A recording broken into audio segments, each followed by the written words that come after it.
Mateus capítulo 25. Mateus 25, versículo 14 até o 19. Mas primeiramente, eu queria convidar a igreja a ter um momento de nostalgia, uma lembrança de algumas pessoas que talvez já estejam distantes há algum tempo, talvez sejam pessoas do nosso cotidiano mesmo. Eu só não quero que sejam pessoas da família. Vamos sair um pouquinho do nosso quadrado hoje.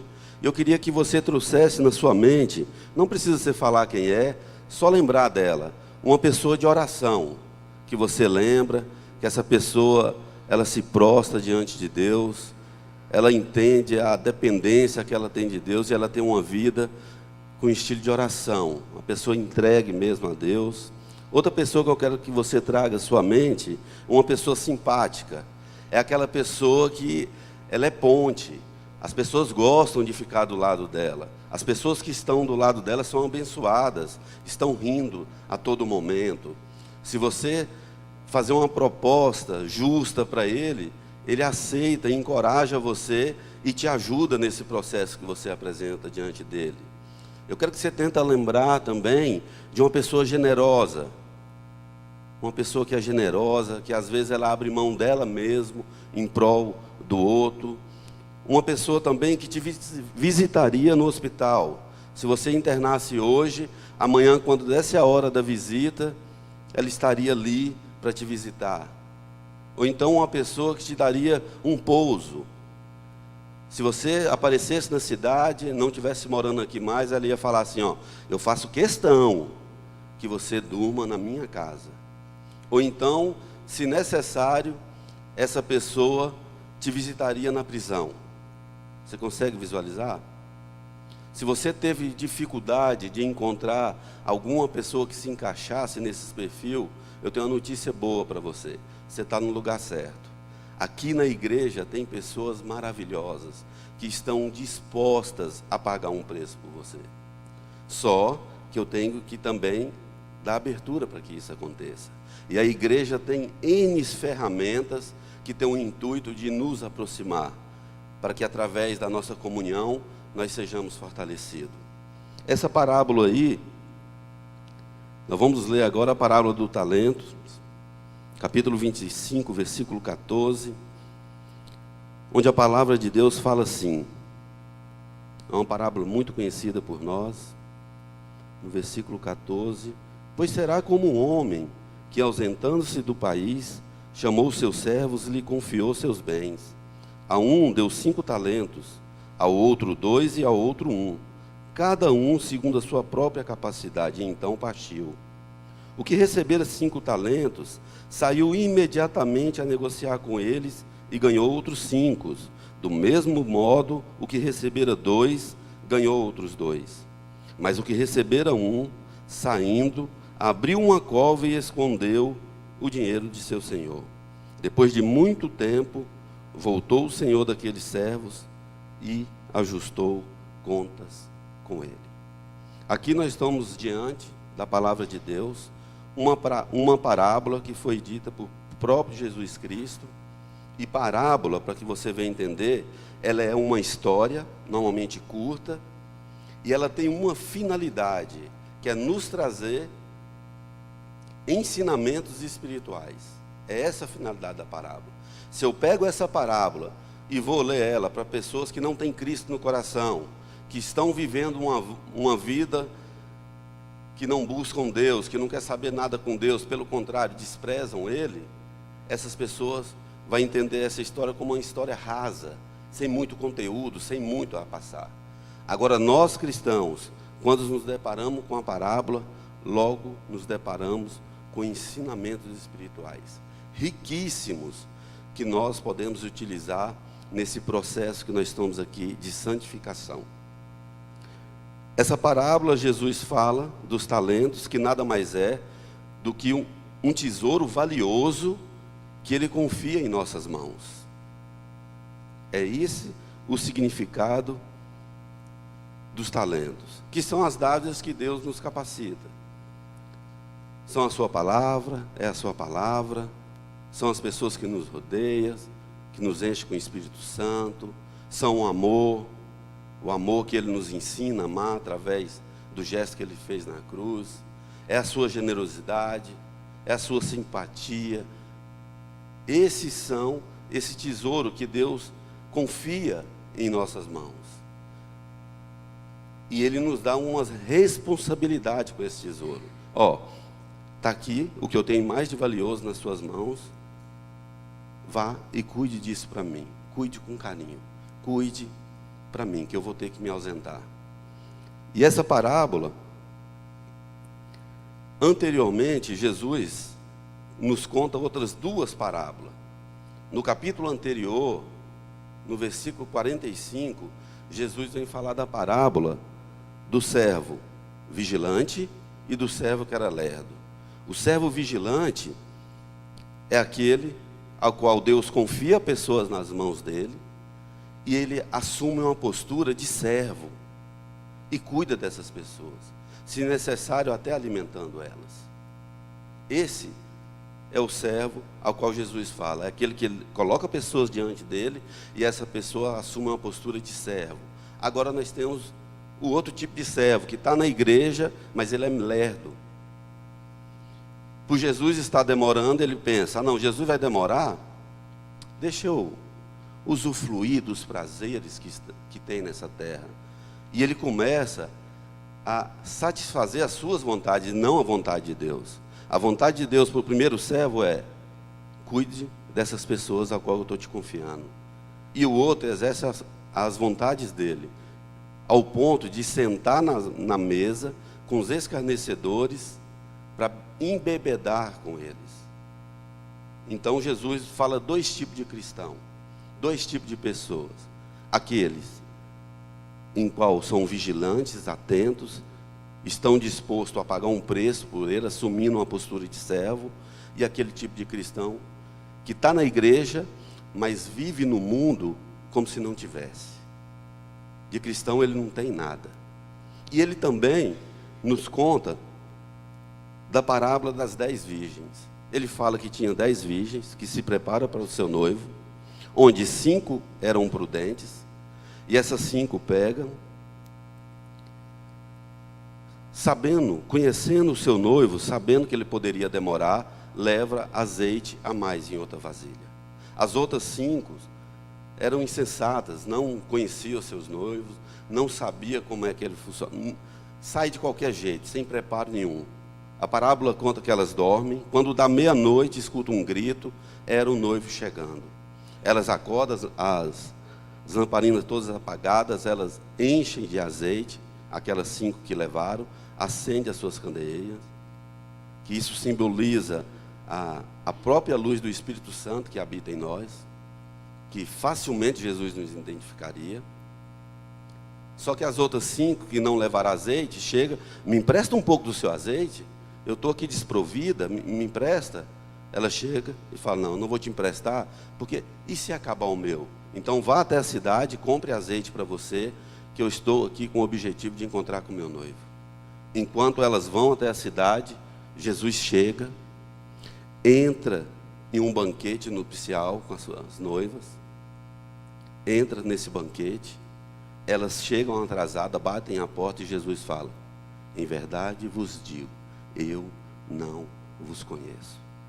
As 3 parábolas, elas querem nos passarem um ensinamento em comum, que nós venhamos estarmos atentos, em alerta o tempo todo, porque um dia ele voltará.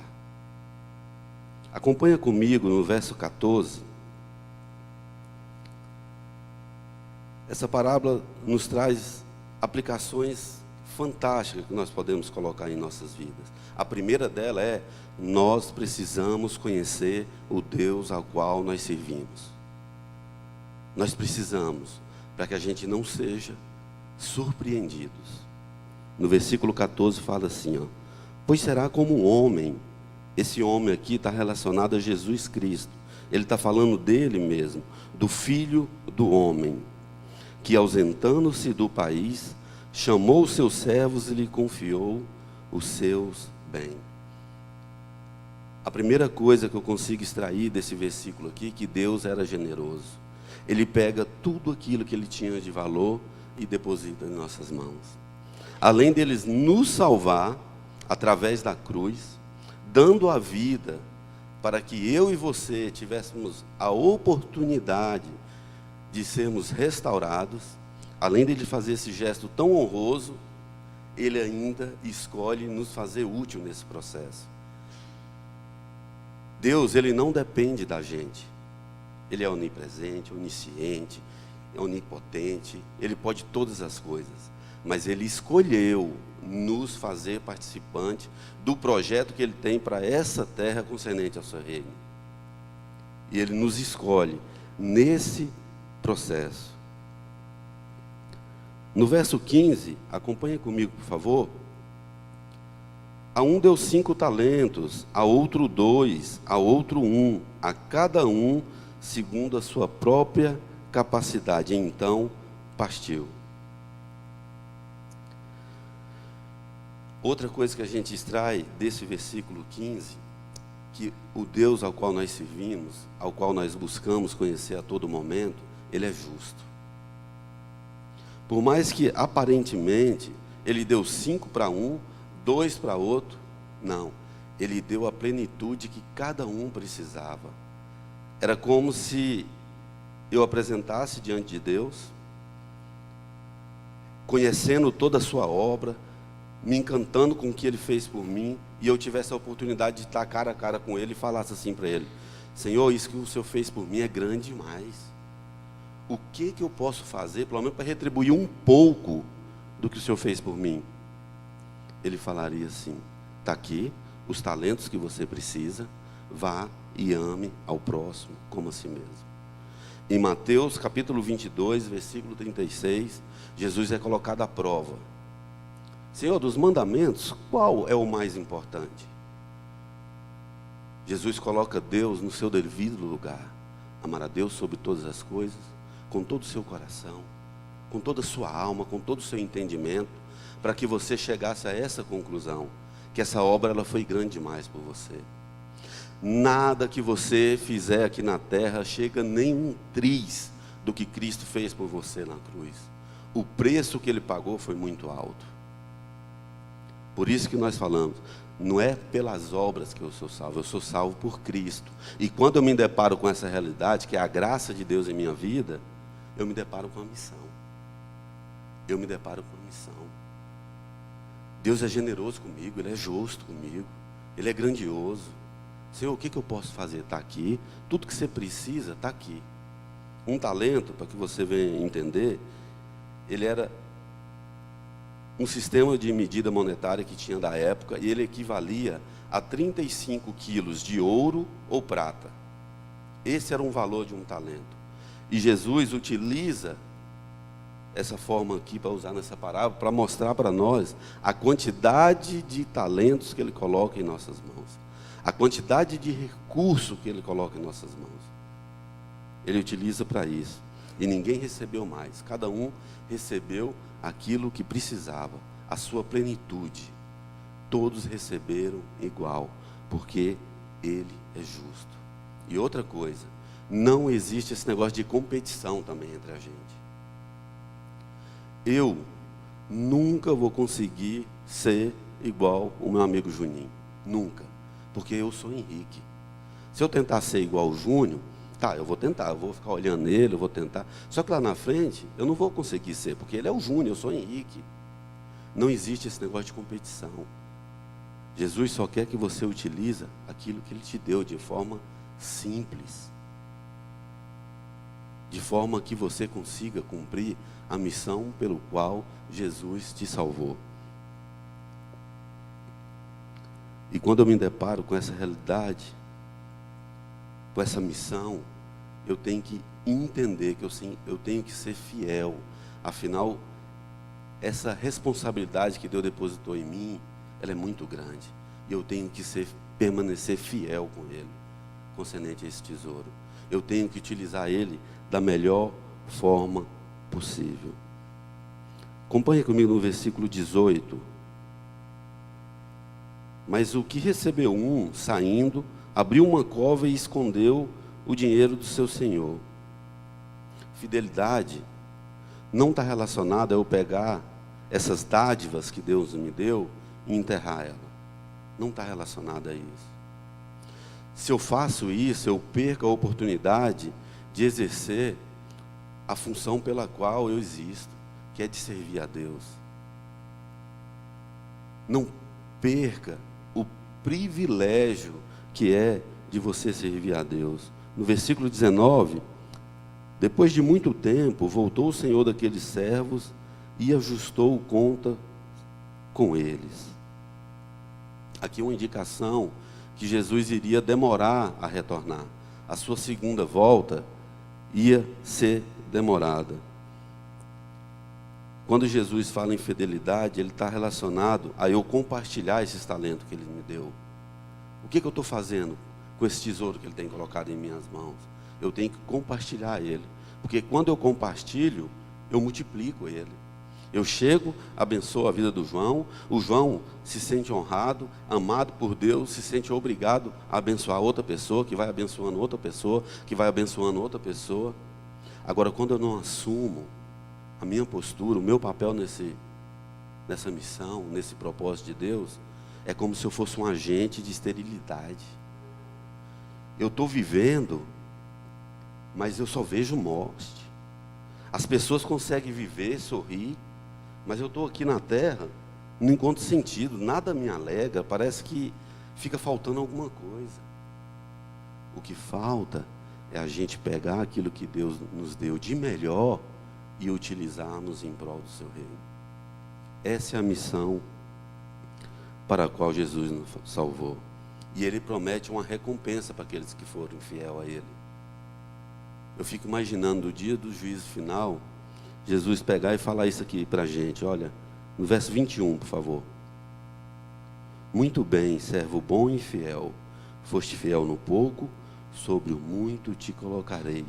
Entra no gozo do seu Senhor.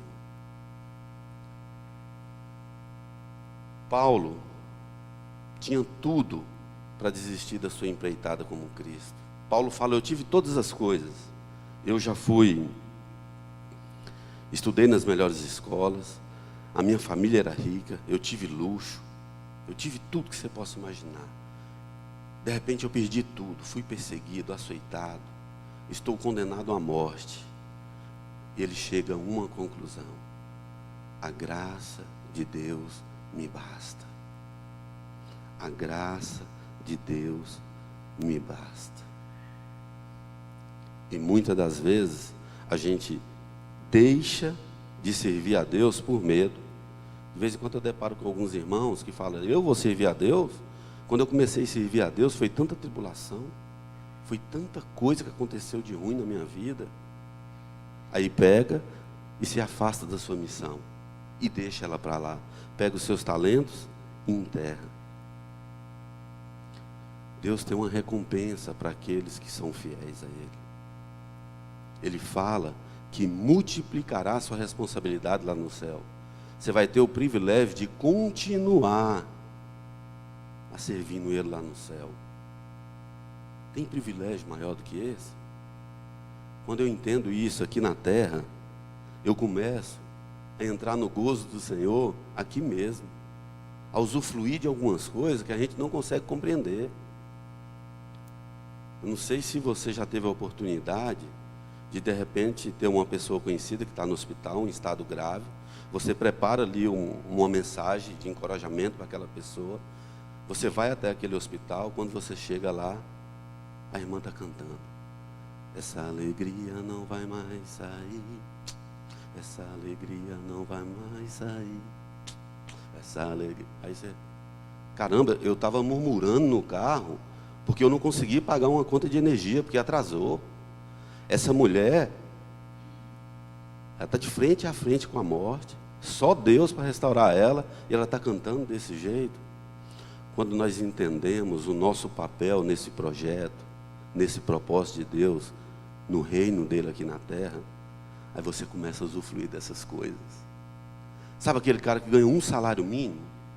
A esposa assume uma postura de pastora do lar, deixa de trabalhar para cuidar dos filhos, e o cara com um salário mínimo, ele consegue sustentar os 5. 3 filhos, a esposa e o marido. Um salário mínimo. Isso parece que nem cabe na nossa cabeça essa possibilidade, mas existe. E ele não compra nada fiado. O pãozinho é no dinheiro. Não deve nada. Tem pessoas que conseguem viver dessa forma. E dentro do lar, a esposa se sujeita ao marido. O marido ama em gratidão a esposa como Cristo amou a igreja. E eles conseguem usufruir dessas coisas só pelo fato de ter compreendido o seu papel aqui na terra. É mais leve, é mais suave. Nós precisamos fugir da nossa negligência, dessa nossa indiferença, dessa nossa omissão, dessa nossa preguiça, e assumir uma postura, no mínimo, parecida com a de Cristo, de sermos servos. O que Ele fez por nós é grande demais. Acompanha comigo no verso 24 e 25. Chegando por fim, o que recebera 1 talento disse: Senhor, sabendo que és homem severo, que ceifas onde não semeastes, e ajunta onde não espalhaste. Vocês conseguiram visualizar como essa pessoa estava enxergando Jesus? Como ele estava enxergando Deus? De uma maneira totalmente equivocada. O texto nos mostra que ele era generoso e era justo. Olha a maneira como ele enxerga. Receoso, escondi na terra o teu talento. Aqui tens o que é teu. O que você pensa a respeito de Deus vai determinar as suas ações aqui na terra. Se você tiver uma visão equivocada de Deus, a sua missão também vai ser equivocada. Não vai conseguir alcançar o seu objetivo. Por isso a importância de amar a Deus sobre todas as coisas, com todo o seu coração, com todo o seu entendimento, buscando conhecê-lo, para que você não venha ter uma vida aqui na terra a qual não tenha sentido, ao qual não vale a pena. Aquele que se depara com Cristo e conhece Ele, se depara com a missão. E ele tem que ser fiel a Ele, até o fim. Assim como Paulo foi. Ele chega à conclusão: o que eu preciso é de Jesus, e eu tenho Ele no meu coração. Isso ninguém pode me roubar, pode arrancar a minha cabeça. Mas o que eu tenho, eu preciso. E como eu estava falando para você, às vezes em escola bíblica eu já vim ensinando que nós temos que temer a Deus, mas no sentido de terror. Que Deus, ele vai te mandar para o inferno. Se você não tomar uma postura, você tem que temer Ele. Agora eu quero te perguntar, pai e mãe, como que você queria que o seu filho temesse a você? Porque você grita com ele, porque você bate nele? Ou porque ele tem reverência a você? Porque ele tem gratidão? Ele tem medo de pegar o seu nome e desonrar ele? E muitas das vezes, a gente deixa de fazer a vontade de Deus por medo, porque nós temos uma visão equivocada de Cristo Jesus. Nós precisamos assumir uma postura como Josué. Josué estava caminhando com Moisés durante 40 anos no deserto. Moisés morre e Deus: Josué, você foi escolhido para levar o meu povo até a terra prometida. E para isso, eu vou te dar força e coragem. É disso que nós precisamos. Força e coragem. Josué, aonde você colocar a planta do seu pé, ali eu estarei com você. Confie em mim. Assim como eu fui com Moisés, eu serei com você. Nós precisamos ter uma visão, nos deliciarmos mais com aquilo que Deus tem para nos proporcionar, com aquilo que nós achamos que Ele pode fazer conosco. Ele deu seu Filho único para que nós fôssemos salvos. E nós já somos salvos. O que a gente precisa agora é entender o nosso papel nesse processo. Ele nos deu uma missão. E eu faço parte, porque eu, pecador como sou, Jesus se depara comigo, me salva. Eu falo, Jesus, as minhas atitudes nunca poderia ter te aproximado de mim. Como assim? Mas Ele escolheu me amar. Ele escolheu dar a vida por mim. E eu tenho que pagar um preço. Como que eu pago? Sendo como Ele foi, um servo, assumindo de fato o meu papel nesse processo. E como que eu consigo usar meu talento de forma simples? Através do louvor aqui, o irmão nos abençoou, através do seu talento. Eu posso usar o meu talento também na minha casa, abrindo as portas da minha casa para a igreja, para um pequeno grupo. Eu posso pegar o meu carro e utilizar ele em prol do reino de Deus. Talvez próximo à minha casa tem uma senhora lá que é viúva, que está abandonada pelos filhos, que é doida para ir numa igreja, mas não consegue, porque não tem condições. E talvez você possa ser bênção na vida dela. Então, tem N maneiras de eu utilizar esse tesouro ao qual Deus me deu. A casa que eu tenho, foi Deus que me deu. O carro que eu tenho, foi Deus que me deu. Agora, se eu pego isso e uso só para me satisfazer, eu sou como aquele servo lerdo que só preocupa com o seu umbigo, de satisfazer as suas vontades. Que se dane, meu irmão, que se dane. Jesus não vai voltar por agora mesmo, deixa eu viver minha vida aqui de qualquer jeito, sem propósito. Que se dane o meu irmão. E era essa reflexão que eu queria deixar nessa noite, para que a gente venha compreender de fato qual que é o propósito que nós temos nessa terra, qual que é a missão que nós temos como cristãos. Será que nós temos assumido de fato um papel de cristão? Às vezes na igreja você pode se deparar com uma pessoa que está deslocada.